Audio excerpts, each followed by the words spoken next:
Sudah, Pak. Nah, ini perancangan kita flashback. Kemarin kita tahap perancangan studi preseden sudah. Terus program ruang sudah. Kita masuk di analisa tapak ini. Nah, dari tiga tahapan ini, nanti setelah analisa, teman-teman masuk ke konsep. Nah, tapak ini 3 minggu. Jadi, harus benar-benar diperhatikan. Ini tetap masih berkelompok ini nanti ya. Gitu. Nah, ini ya. Kita ngulang. Jadi tahapan perancangan di studi preseden, teman-teman ingat nggak literaturnya dikasih apa? Gitu. Jadi di tiap pembelajaran ini, teman-teman di sub pembelajaran ini, teman-teman punya literatur sendiri-sendiri dan itu dipakai nanti tuh sampai teman-teman lulus gitu. Jadi arsitek pun juga tetap dipakai gitu. Studi preseden kemarin dikasih materi di literatur dari Pak Hamka itu mengenai studi preseden. Itu nanti sampai skripsi juga teman-teman pakai. Karena itu ibarat kata buku wajibnya. Jadi buku wajibnya sampai skripsi itu bukan berarti yang lain nggak wajib. Kalau teman-teman dapat literatur yang terkait dengan studi preseden di luar literatur yang diberikan dosen pengampu, itu berarti ya insight ya, tambahan teman-teman di luar literatur yang kita berikan, itu malah bagus. Kemudian program ruang atau programming, teman-teman sudah paham semua ya, kira-kira buku wajibnya apa, kitab sucinya apa, ada yang masih ingat apa enggak kira-kira kemarin?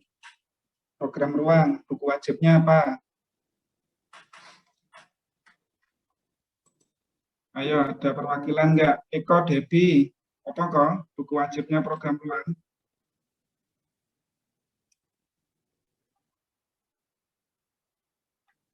Eko, bisa dengar suara saya?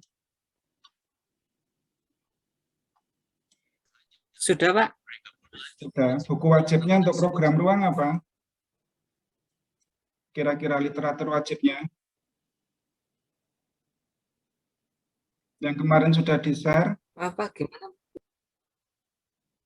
Kan berarti nggak ngerungok nih. Padahal Eko itu biasanya rajin loh kalau di mata kuliah yang lain.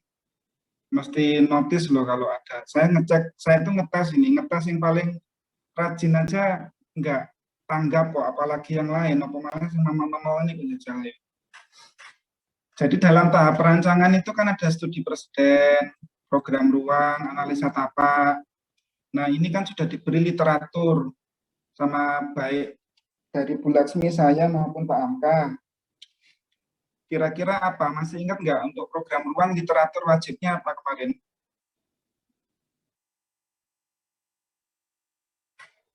Apa data arsitek?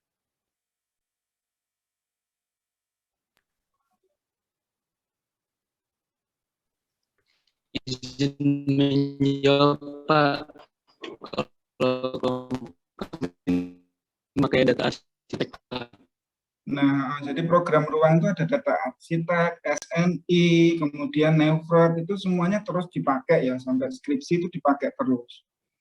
Jadi ingat-ingat gitu, jangan sampai ngerjain yang belakang tapi nggak ngerti sumbernya dari mana, sementing sumbernya itu ya. SNI, terus habis itu permen-permen, peraturan menteri kemarin yang diberikan Pak Hamka itu juga itu dipakai gitu. Permen PU, matra ruang itu juga semuanya dipakai. Standar ruang itu buku wajibnya. Nah, di analisa tapak, teman-teman nanti sama seperti 2 tahapan sebelumnya, itu juga dapat buku wajib. Buku wajib literatur wajibnya nanti 3 di sini. Lah, ini nanti saya kasih. Tapi lihat dikasih dibaca loh ya, karena ini nanti kepake terus sampai di mata kuliah nanti yang ngambil lansekat dan ngambil infrastruktur nanti mesti sama Bu Wiwin juga akan dikasih ini mesti ya. Di lanskap juga saya kasih. Itu ya, jadi literatur wajibnya untuk analisa tapak, tahapan analisa tapak ini mungkin teman-teman juga ada yang sudah punya, mungkin dari PA1 maupun PA2 mungkin sudah dikasih. Pertama, set analisis dari Edward T. White ini paling common atau paling umum itu sering dipakai, sudah sering dipakai, ini wajib. Kemudian grafik landscape itu untuk finishing dengan sketsa. Jadi teman-teman nanti kalau saya harap tidak menggunakan digital semua, tapi juga mengkombinasikan antara digital dan grafis manual. Gitu. Kalau bisa ya, kalau misalnya suka dengan manual, grafik landscape ini cukup membantu. Nah yang ketiga adalah RDTRK Batu, nanti juga dikasih itu untuk menyusun analisa tapak. Itu literatur wajibnya 3 ini. Itu di analisa tapak ini ya. Literatur tambahannya juga akan dikasih. Ini enggak bersifat wajib untuk bahan analisa tapak, tetapi ini insight aja atau tambahan teman-teman saja. Karena ini bukunya tebal terus capek bacanya. Saya aja kadang kalau disuruh baca ini juga lupa gitu halaman mana yang harus saya ambil untuk desain atau mungkin halaman mana yang untuk tulis kajian teori itu dari 2 buku ini. Ini tetap saya kasih, tetapi ini nanti untuk saya kerja mungkin kepakainya kalau teman-teman nanti masuk skripsi. Baru kalau butuh site planning yang lebih cakupannya lebih luas atau lebih mendetail, itu butuh memakai ini. Site planning dari Kevin Lynch dan site analysis dari James L. Agro itu juga salah satu ini ya buku yang cukup sering dipakai di perancangan untuk site analisis. Cuma di sini tidak banyak gambar, ini tulisan toh, jadi pasti saya yakin teman-teman bosan. Nah di materi ini, di analisa tapak ini saya akan banyak memakai 2 sumber ini. Jadi kalau misalnya nanti teman-teman mau menganalisa tapak yang teman-teman sudah dikasih oleh dosen pengampu, nanti semua baca ini, site analysis dan grafik landscape itu ya. Jadi literaturnya itu, jadi teman-teman nanti akan banyak referensi dari 2 buku ini. Atau kalau mau baca di literatur tambahan pakai set planningnya Kevin Lynch boleh, atau set analisisnya Al Agro juga boleh. Itu ya. Nah itu untuk tahap analisa tapak. Jadi mengulang, kemarin presiden sudah, program ruang sudah, atau programming, sekarang masuk ke tahapan analisa tapak. Nah di perancangan arsitektur 3, analisa tapak, ini ya, ini sampulnya. Buku Edward T. White itu site analysis itu seperti ini. Jadi teman-teman nanti menganalisa tapak yang dipilihkan oleh kami di Batu itu menggunakan buku ini. Ibarat kata ini pisaunya. Teman-teman menganalisa bedah tapaknya itu ibarat kata kayak eksperimennya di laboratorium, eksperimen di bedah pakai pisau. Pisaunya pakai buku ini, site analysis ini. Atau analisa tapak oleh Edward T. White. Ini buku wajib. Ini buku tahun lama 1980-an, tapi sering dipakai. Itu ya. Jadi site analysis itu definisi untuk tapak itu adalah ini ya. Kenapa kok tapak itu harus dianalisa? Karena tapak itu sebidang lahan atau sepetak tanah dengan batas-batas yang jelas, dengan kondisi permukaan serta ciri-ciri istimewa yang dimiliki oleh lahan tersebut. Jadi teman-teman nanti itu akan mencari, membedah tapaknya yang memiliki kondisi permukaan dan ciri-ciri istimewa. Nah ini yang dibedah dengan buku ini, gitu, Edward T. White ini. Nanti saya contohkan banyak contoh-contohnya.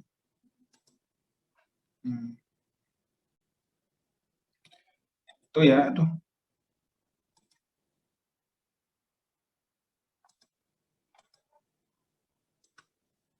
Jenis dan tahapan untuk analisa site itu apa aja? Kalau untuk hari ini akan saya berikan 2, cukup 2 saja dulu. 2 sampai hari Rabu. Senin, Selasa, Rabu ini nanti teman-teman bikin 2 ini, analisa lokasi dan analisa topografi. Nanti hari Rabu Pak Hamka mau beri materi yang tapak yang lain gitu. Nanti sehingga kenapa kok tadi saya suruh semua masuk ya, biar satu kelompok itu ngerjain 2 ini ada progresnya gitu. Rabu ketika ada materi baru itu teman-teman nggak gelagapan gitu. Akhirnya kalau 2 ini nggak selesai, terus Rabu gelagapan dapat materi baru, Senin dapat materi baru, akhirnya nggak selesai. Itu karena tapak itu vital. Jadi untuk hari ini saya akan memberikan materi mengenai dua ini dulu. Analisa lokasi, apa itu analisa lokasi, dan analisa topografi. Ini semua adalah bagian dari set analisis. Tetapi ini yang paling utama didahulukan. Ibarat makan ini, menu pembukanya ini. Kalau enggak pakai menu pembuka, berarti bukan satu satuan analisa yang bareng gitu ya. Bukan makan yang satu komplit itu enggak. Jadi kalau set analisis itu pembukaannya mesti ada analisa lokasi, itu existing-nya, dan analisa topografi. Apa itu dua ini? Nanti saya jelaskan. Selanjutnya baru analisa-analisa yang lain. Nah, untuk analisa 3 ini teman-teman bisa cek di job sheet. Di situ ada analisa view to site, on site. Saya rasa di perancangan arsitektur 1 dan 2 teman-teman sudah mendapatkan sedikit tambahan di sini ya, materi ya mengenai analisa-analisa ini. View to site, on site, sirkulasi tapak, tata massa, terus yang terkait iklim itu seperti analisa panas matahari, angin, kemudian analisa ruang luar meliputi vegetasi existing, atau nanti vegetasi existingnya gimana di situ, vegetasi tambahannya apa itu. Nah, ini tidak di minggu ini memungkinkan. Jadi minggu ini fokusnya kita di dua ini. Ini karena lumayan rodok abot gitu, topografi sama lokasi nggak spiro berat ya, karena sudah ditentukan oleh kita kan. Tapi yang disebut topografi ini yang agak susah karena ini kontur gitu. Jadi nanti teman-teman hitung konturnya. Nah, analisa topografi itu adalah landform. Landform itu jadi sebelum masuk ke analisa topografi, teman-teman harus tahu landformnya dulu. Landform itu bentukan tanah. Gitu. Jadi sebelum masuk, kalau analisa lokasi itu apa? Analisa lokasi itu lokasi yang dipilih itu di mana. Tapi nggak secara fisik, contohnya sosial ekonominya itu masuk di analisa lokasi. Tapi kalau topografi itu lebih ke fisiknya atau landform, bentukan tanahnya. Topografinya di mana? Nah, kita di Batu, jadi landformnya berarti pegunungan, bentuknya di Batu. Landformnya untuk daerah pinggir sungai beda lagi, landformnya harus tahu dulu. Untuk menentukan topografi itu teman-teman harus tahu landformnya dibangun di mana. Kalau di pegunungan berarti topografinya nanti seperti apa. Nah, nanti saya jelaskan di sini ya. Nah, ini. Pertama teman-teman analisa satu dulu yang saya bilang ini, analisa lokasi dulu. Analisa lokasi itu apa? Yang jelas itu analisa existing tapak di sini itu. Ini sudah ada di PA1 dan PA2. Teman-teman sudah dapat itu. Seperti analisa existing tapak itu isinya apa aja. Nah, analisa lokasi itu adalah data-data lokasi tapak yang menunjukkan deskripsi lokasi tapak secara akurat. Kalau enggak akurat cuman gambar petanya aja itu bukan analisa lokasi. Bukan data existing tapak, tapi itu cuman display peta saja. Nah, itu bukan analisa. Kalau sudah analisa, berarti teman-teman melakukan gubahan data di situ. Data-data yang didapat itu dari mana, Pak? Untuk analisa sistem tapak itu banyak. Data yang didapat dari peta garis. 1, 2 RDTRK, RTRB, kemudian beberapa dari instansi pemerintah, data-data monografi itu bisa untuk melengkapi data existing tapak ini. Nah, teman-teman beruntung karena di PA3 ini tidak langsung disuruh nyari ini, peta garis nyari sendiri, RDTRK nyari sendiri, enggak. Kita kasih, nanti kita kasih data-datanya, karena enggak bisa ya teman-teman itu disuruh nyari sendiri di PA ini. Mungkin nanti kalau PA selanjutnya akan lebih sulit gitu kan, karena lompatannya dari PA2 ke PA3 itu kan juga susah ya. Jadi kalau kita tapaknya nyari sendiri, petanya nyari sendiri, gitu kesulitan mahasiswa. Jadi teman-teman terbantu karena peta garis sudah ada, RDTR nanti di-share gitu ya. Jadi kita yang menentukan. Nah, ini jadi nanti satu kelompok teman-teman mencari ini lokasinya nanti saya kasih linknya. Jadi ada linknya di sini, tepatnya di Melvin Hill, ini di Jalan Cepaka atas, itu di daerah Batu atas sana. Nah, yang teman-teman nanti desain adalah ini. Nah, ini kan berkontur. Nah, ini kurang lebih sekitar 6 sampai 7 hektar area mungkin ya. Jadi nanti ini ya, jadi terus kata kuncinya Melvin Hill, nanti cari di Google Earth di titik Melvin Hill. Nah, ini ada juga linknya nanti. Nah, di sini nih. Nah, seperti ini kondisinya.